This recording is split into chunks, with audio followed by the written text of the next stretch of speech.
On November 19th, 2022, Juan Buis tweeted this picture. The reusable packaging went viral, like really viral. Emmanuel Macron, the president of France, retweeted him and said something French.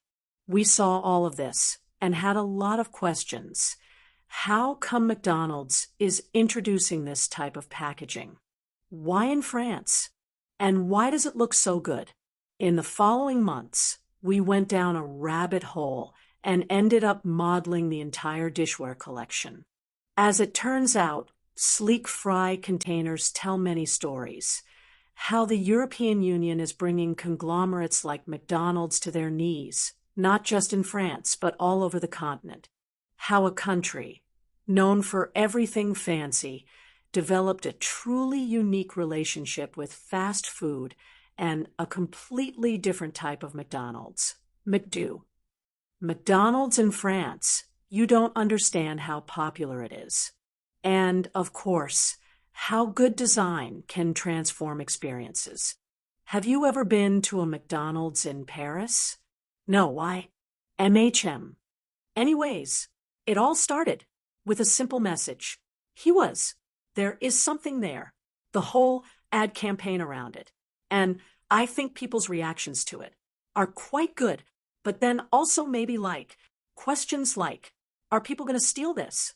When one is not going viral and getting featured in Drew Gooden videos, he is a UX writer for some of the biggest brands out there.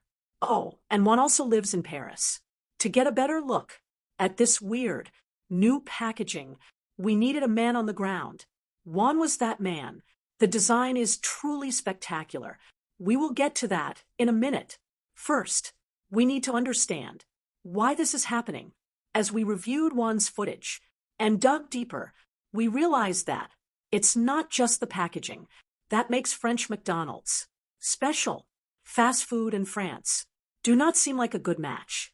It's the country of fine dining, Michelin stars, and long-lasting dinners in cozy bistros. When McDonald's came to the country in 1997, the French were skeptical. 70, 80 top chefs in the country took out a newspaper ad in the country's biggest newspaper, saying that they thought it was preposterous that McDonald's was coming to France. And they were like, this is absolutely ridiculous. We need to stop this fast food thing. But they could not help but indulge, like everybody else on the planet. Nonetheless, the company remained controversial for decades. In 1992, it launched a poster campaign showing the French chef, an absolute superstar, Paul Bocuse, secretly dreaming about a Big Mac while examining a pile of plum chickens. The chef sued right away for $2.7 million. When I found out these were real Big Mac advertisements, I immediately contacted my lawyers and instructed them to seek damages. How can I be seen promoting this tasteless, boneless food in which everything is soft? His lawyer added, the ad would be an intolerable insult to the Pope of world cuisine. 7 years later, it got much worse for the fast food chain. At the time, the World Trade Organization and the U.S. were trying to force Europe to accept imports of hormone-induced beef. Europe resisted, and the U.S. in turn imposed heavy duties on certain luxury products as a retaliatory measure.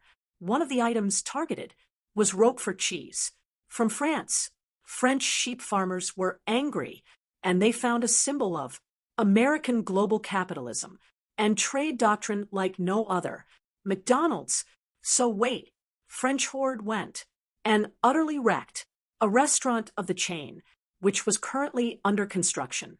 In the small French city, Meaux, the horde was led by the activist and sheep farmer, the Frenchest-looking man of all time. I mean, what even is this pipe? The McDonald's incident made Bove a national hero and leader of the French anti-globalization movement.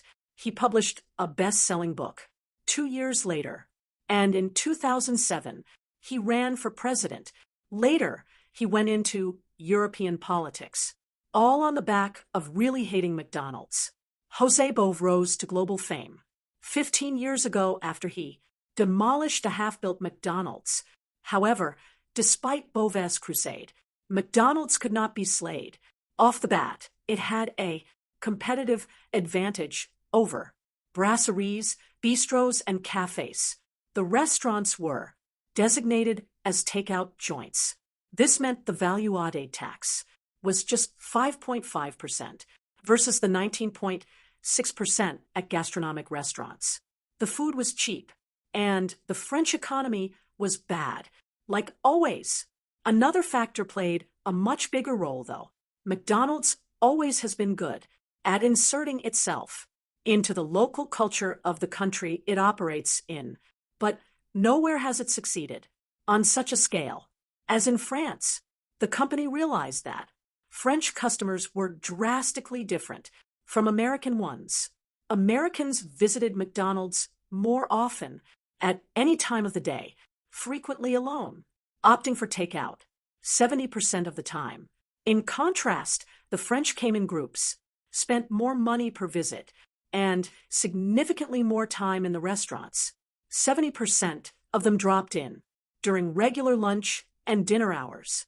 French McDonald's was not treated like a takeout place by customers, but like any other bistro, as NPR puts it. So the chain adapted.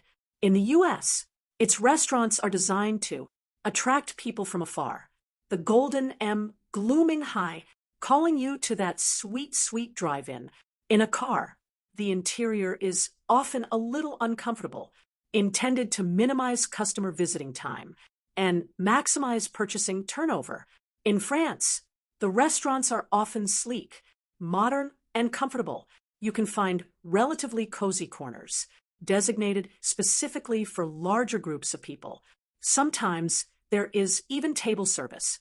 On the outside, the Golden M is often subdued on the facade. The architecture is regionally diverse. McDonald's in France almost doesn't feel like fast food. That is so apparent. Even the dumbest show on the planet, Emily in Paris, noticed products are locally sourced and there are unique offerings like the obvious McBaguette, but also a Croque McDo. McDonald's does this everywhere, of course, but they do it very well in France. There is a funny little review of the world-famous Le Durie macarons in Paris on TripAdvisor. The reviewer concludes, "You see, this person from London is not just angry, they are onto something. The macarons at McDonald's are indeed manufactured by the same company. Today, McDonald's is universally called McDo in France. It is a cultural institution and even has its own slogan. It is considered to be one of the biggest and most profitable markets for McDonald's in the world. So McDo is special, but why would they come up with reusable dishware? It seems like quite the hassle. Well, the root of it all is the EU. Sometimes people don't realize how powerful the EU actually is. The European Union's executive body, the Commission, can issue directives.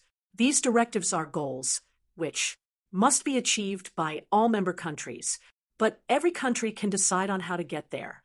Once translated into national law, the member states must notify the Commission, which in turn checks if it is okay. Then, the directive needs to be enforced. In every country, if a member fails, it may get fined.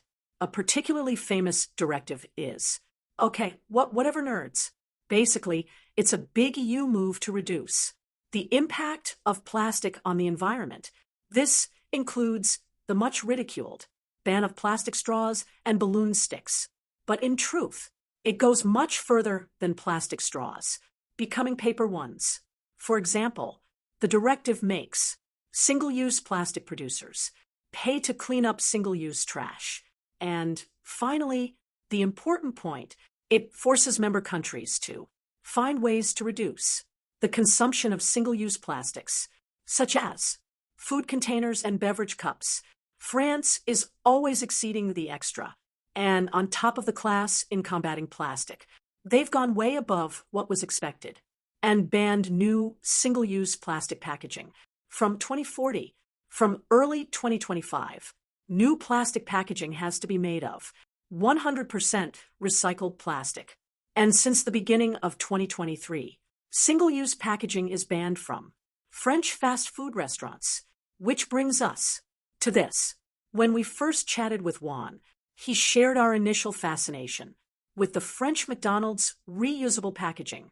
If you look at the fries basket, it looks you could immediately tell what it is. A McDonald's fries basket. It looks kind of modern. It looks kind of like, Apple-fied. Yeah, you kind of know this would be the design. One also filmed how you ultimately return the dishware. The process seems a lot more dignified than the usual dumping of 500 kilograms of trash into an oversized, nasty, overflowing, eat-it-all bin. We went on to model the dishware based on his footage and promotional material, because why not? It's undeniably French. The design studio behind it is called Ilium. They picked the plastic called Tritan for the various containers, which is similar to glass and ceramic in its hardness and transparency, and preserves the organoleptic qualities of the food. And graining striations have all been designed to address their functions in the best possible way. Greasy hands need great grip. The development of this technology took over 2 years, and surprisingly, it got stolen a lot. The reused dishware went viral, with good right, but it's just one small part of a much more elegant whole. For a country where eating at the restaurant is the norm, it makes even more sense that the food is not needlessly overpacked anymore.